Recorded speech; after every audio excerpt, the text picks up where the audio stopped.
monosodium glutamat atau lebih familiar dengan sebutan micin. Bumbu satu ini seperti menjadi bumbu penyedap rasa wajib yang biasa ditambahkan ke berbagai jenis masakan, termasuk masakan favorit Anda seperti bakso dan mie ayam. Berbicara tentang micin, mungkin Anda langsung berpikir tentang zat berbahaya yang dapat membuat bodoh atau menyebabkan kemampuan otak menurun. Perlu kalian tahu, kandungan glutamat dalam micin sebenarnya juga terdapat pada bahan makanan lain seperti susu, telur, daging, ikan, ayam, dan jamur, yang sebenarnya memiliki manfaat bagi metabolisme di usus dan digunakan sebagai sumber energi. WHO bahkan mengatakan MSG sebagai bahan penyedap tambahan yang aman untuk digunakan selama tidak melebihi ambang batas. Lalu, terbuat dari apa sebenarnya micin ini? Pada video kali ini, rekayasa produksi akan membahasnya untuk kamu. Liputan ini juga bagian dari request sahabat semua yang telah menuliskan di kolom komentar.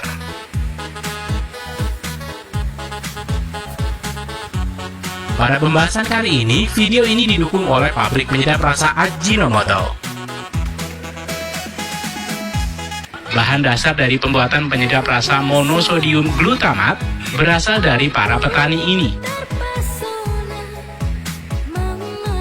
MSG atau micin dibuat dari dua bahan utama, yaitu molase atau tetes tebu dan juga tepung tapioka atau tepung singkong.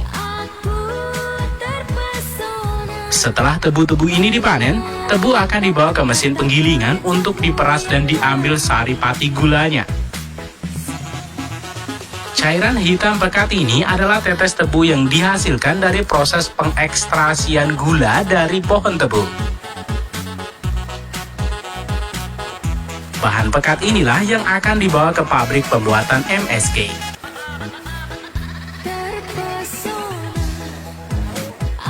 Sementara itu, hasil panen petani singkong akan dibawa ke pabrik pembuatan tepung tapioka untuk dihaluskan dan diambil pati dari tepung singkong. Di mesin ini, singkong akan dicuci, dikupas, dan dicincang terlebih dahulu. Yang kemudian singkong akan digiling halus dan pulp yang dihasilkan akan dicuci. Utamanya adalah pati dan air murni.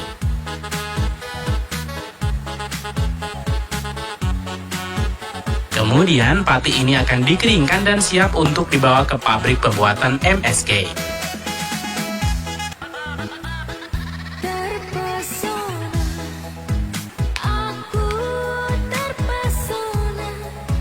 Selanjutnya di pabrik pembuatan MSG, ketika bahan baku ini tiba, pabrik selanjutnya akan melakukan proses pengolahan. Namun sebelumnya perlu kalian tahu, proses pembuatan monosodium glutamat dihasilkan dari proses fermentasi dengan mikroorganisme asam glutamat. Mikroorganisme jenis ini disebut juga mikroba fermentatif. Selain pada MSG, mikroba fermentatif juga digunakan pada produk susu yang dibuat menjadi keju dan yogurt dengan bantuan mikroorganisme Lactobacillus.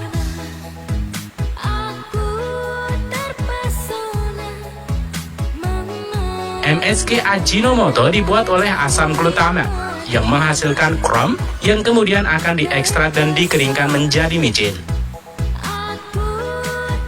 Proses pembuatan MSG dimulai dengan tetes tebu pilihan yang berkualitas, di mana tetesan tebu ini memiliki warna hitam pekat yang sangat kental.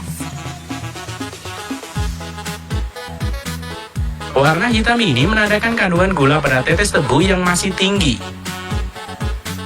Kemudian tetes tebu ini akan dicampurkan dengan tepung tapioka dan disalurkan ke proses fermentasi.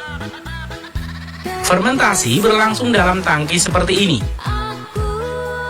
Pertama, bahan dasar yang sudah tercampur disalurkan ke tangki fermentasi, dan kemudian mikroba fermentasi ditambahkan.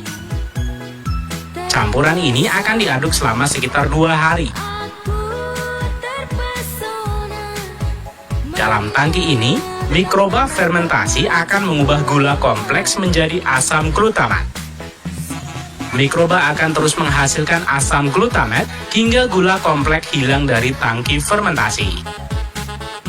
Selanjutnya, asam glutamat dari proses fermentasi akan masuk ke tahap pemekatan, di mana larutan asam glutamat yang dihasilkan dari proses fermentasi kemudian diberi uap panas untuk mengurangi kandungan air di dalam tangki evaporator.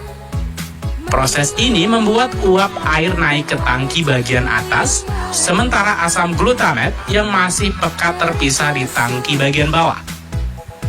Asam glutamat pekat selanjutnya akan dimurnikan dan dinetralkan dengan cara kristalisasi.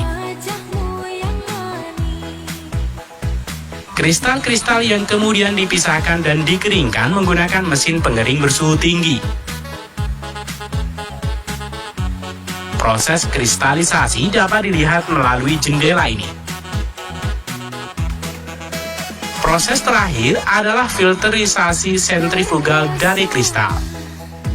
Bagian lembut berpisah dengan ukuran yang sama yang kita kenal sebagai butiran micin.